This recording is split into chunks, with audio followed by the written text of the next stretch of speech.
Hello everyone, back here with another quick educational video. This one's going to be focused on impulse and correction, price action analysis.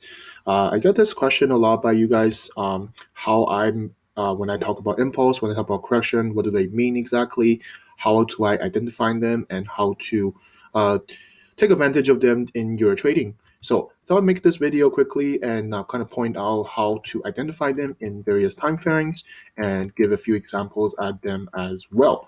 Okay, so as always, if you have any questions or comments, feel free to let me below and let's get started. So in my opinion, in my kind of experience from trading, in terms of price action, I see that there's only going to be two phrases in the market.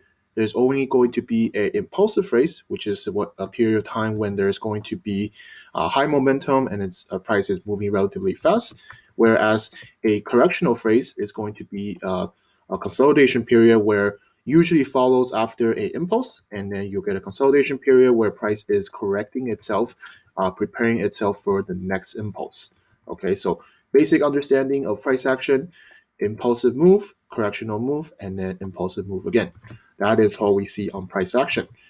Excuse me. So I mentioned that it doesn't matter what time frame you're looking at, and doesn't matter what market you're looking at. I'll give you a few examples of each. So we were just looking at Kiwi dollar here. So you can see that there's clearly a correction. There's going to be impulses. So what about other markets? Let's go to other market. Let's go to crypto. Let's go to Ripple, for example. So you can see that when price has a impulsive move, it's always going to get a continuation kind of a structure. Not always, but it's very high probability that we're going to get the next impulse. Okay, and if we're able to capitalize something like this, you'll understand that in different time frames, you're going to have the same kind of impulse and correction. We have this impulse, we have this correction, and on a higher time frame, this is just one big impulse. But whereas if we're going down to the lower time frame, we'll notice that there's actually a smaller impulse and then a smaller correction and then a small impulse. So you will know that when on a higher time frame, when you see an impulse, when you see a big impulse like this, you're bound to see a lower time frame with multiple of correction and impulses. All right, so that's a crypto example. Let's go to an equity example. Nike. So Nike, if we go zooming into here, you'll know that when we have a impulse and you have a correction, and you're going to get the next impulse. Okay, and even in the lower time frame, if I zoom in here, you'll see that when you have a higher time frame impulse, higher time frame correction, and then lower time frame impulse, lower time frame correction, and then lower time frame correction to continue the price, it's very high probable that when you're in the impulsive move of a higher time frame, you're going to get that many impulses in the lower time frame, and there's going to be many opportunity to capitalize on them. Okay, so that's another example on equity. So how do I utilize all of this? How do I utilize impulse correction into my analysis? Well, multi-timeframe analysis. Okay, I mentioned this in a lot of my videos that I trade based on multi-timeframe analysis. I'm going to have a top-down approach. Okay, meaning that I'm going to look from a higher time frame, weekly, daily. So I have a very good idea where the price is likely to go, and then I'll go on to the intraday kind of line charts to look for possible entries to have a better risk reward. So, for example, so Aussie dollar, as we can see, very similar like all the other examples I mentioned, right? We have a correction, we're going to get an impulse, we have another correction, another impulse, another correction, sorry, a deeper correction there in this time, and then after a deeper correction, what do we get? We have a lower time frame correction before the continuation. Okay, and that is how we're going to really take advantage of multi-time frame analysis by using impulse and correction. So here as example on Aussie dollar, I like the overall price action when we have a double top like this and we have a correctional structure pushing the price up. And if we really zoom in here, you can tell that we already have a impulse, a correction, and we have another impulse pushing out of this larger, higher time frame correction. So it's very likely a high probability that we're going to get a correction here and to continue this move.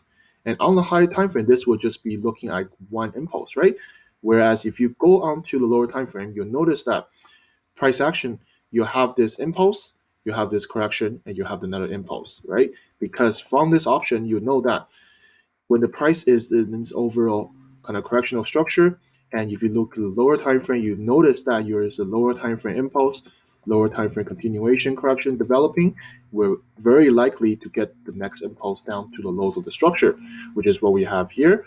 And in order for this move to continue, we had a pretty clear impulse down. We want to see a continuation structure, continuation correction to develop here to correct this impulse, and we're going to get the next impulse.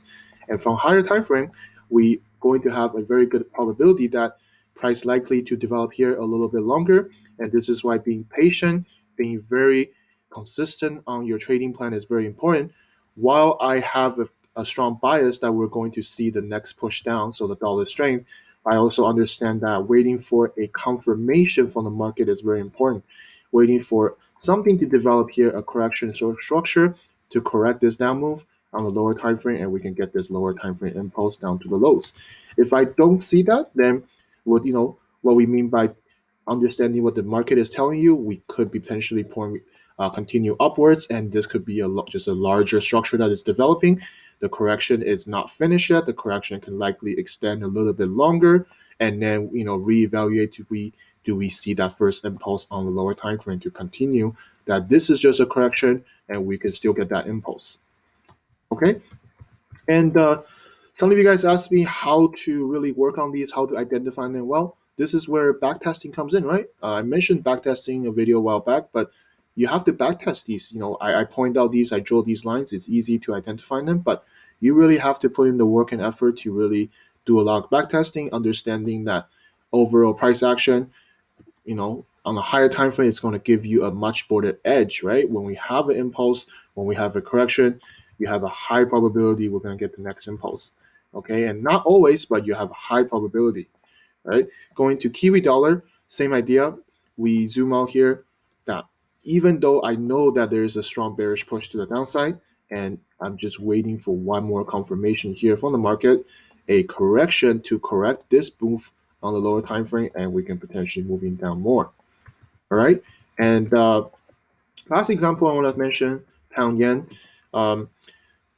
Some of you guys mentioned about how to really learn this into your head. Well, really just take any pair, take any market you want to look at, and really just dig into one pair and looking into it closely. Is that when you have an impulsive move and you have a larger, higher time frame correction, there's a very high probability that we're going to get the next impulse.